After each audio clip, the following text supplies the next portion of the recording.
보라카이 와서 생각보다 돈을 많이 썼다고 느끼는 분들 많은데요. 막상 어디서 썼는지 정확히 기억 못하는 경우가 진짜 많아요.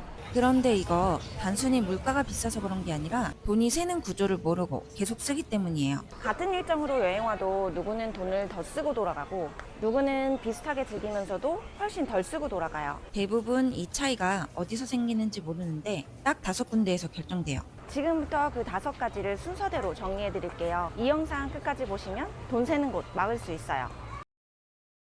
그럼 실제로 어디서 돈이 새는지 보면요. 한 번에 크게 나가는 게 아니에요.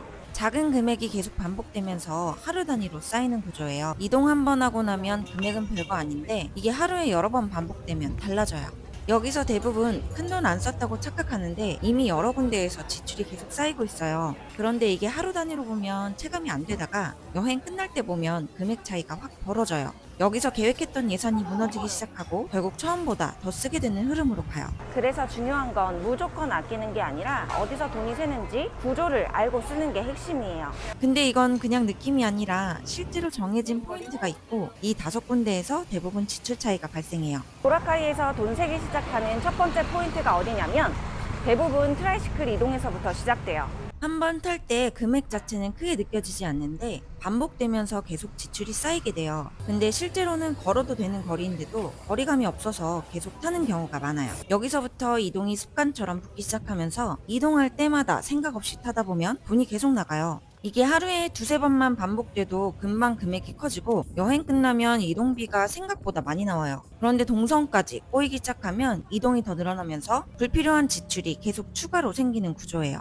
중요한 건 무조건 안 타는 게 아니라 언제 걷고 언제 타야 되는지 기준이 필요해요. 걸어도 되는 구간은 걷고 필요한 구간만 타는 방식으로 가야 이동비가 계속 새는 구조를 막을 수 있어요. 보라카이에서 두 번째로 돈 많이 새는 구간이 어디냐면 대부분 식당에서 아무 기준 없이 들어가는 순간이에요. 그런데 여기서 중요한 건 가격이 비싼 식당을 가서가 아니라 메뉴를 아무 기준 없이 고르면서 지출이 계속 늘어나는 구조예요. 배고픈 상태에서 들어가면 메뉴를 빠르게 고르게 되고 필요 이상으로 여러 개 시키는 경우가 생각보다 많아요.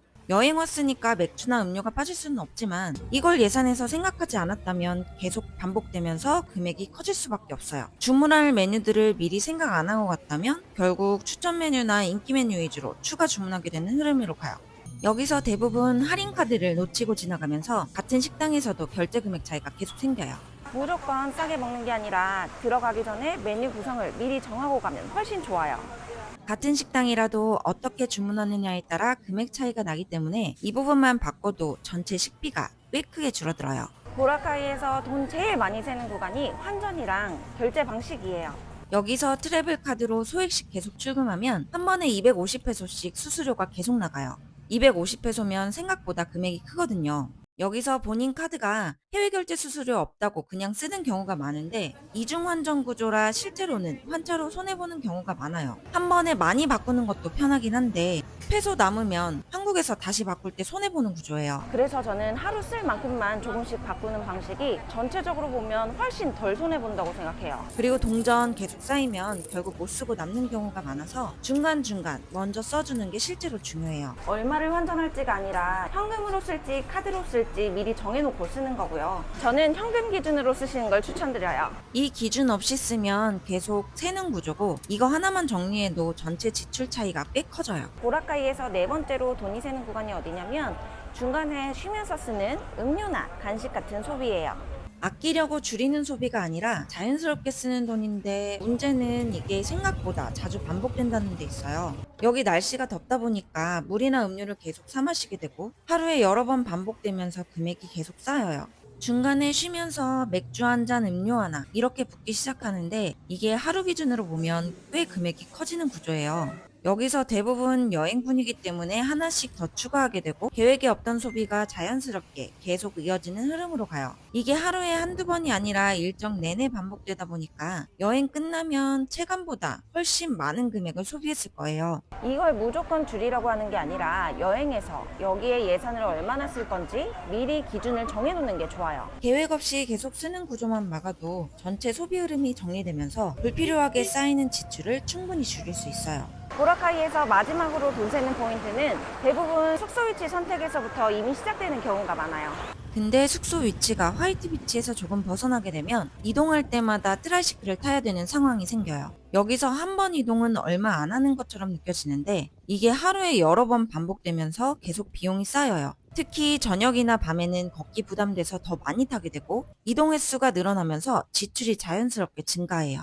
여기서 대부분 이동이 귀찮아지기 시작하면 리조트 내에서만 소비하게 되면서 선택폭도 줄어들고 지출 비용도 늘어나죠. 결국 위치 하나 때문에 이동, 식당, 소비 패턴까지 바뀌면서 전체 여행 비용 구조 자체가 달라지는 경우가 많아요. 숙소 가격만 보고 정하는 게 아니라 내 동선 기준으로 위치를 먼저 정하고 선택하는 게 중요해요. 동선 안에 있는 숙소를 잡으면 이동 방법 자체가 달라지기 때문에 돈 새는 곳이 줄어들면서 자연스럽게 안정되는 구조로 바뀌어요. 픽업이나 이동 동선을 처음부터 같이 잡으면 훨씬 편해요. 지금까지 보라카이에서 돈 새는 포인트 5가지 말씀드렸는데 이거 하나하나 보면 별거 아닌데 합치면 차이가 꽤 크게 나요. 트라이시클 이동, 식당 선택, 결제 방식부터 중간 소비, 숙소 위치까지 다 연결돼서 영향을 줘요. 여기서 중요한 건 무조건 아끼는 게 아니라 어디서 어떻게 써야 되는지 기준을 정하고 쓰는 거예요. 무조건 아끼려고 온 여행은 아니잖아요. 이 기준만 정해놓고 오셔도 같은 여행을 하면서 나도 모르게 세던 지출이 줄어드는 걸 직접 느끼실 수 있을 거예요. 여행 와서 돈 아껴야지 이런 스트레스 받지 말고요. 본인 여행 스타일에 따라 예산 잡고 돈 새는 곳 잘 잡으면 여유롭고 즐겁게 보라카이 여행할 수 있을 거예요. 제가 운영하는 땡큐 보라카이 네이버 카페나 스마트 스토어 들어가시면 픽업이나 호핑 투어, 마사지까지 예산 잡아서 예약하실 수 있으니까 필요하시면 참고하셔도 좋아요. 영상 도움되셨으면 저장해 두셨다가 여행 전에 한 번 더 보시고 다음 영상에서는 더 실전 기준으로 이어서 정리해 드릴게요.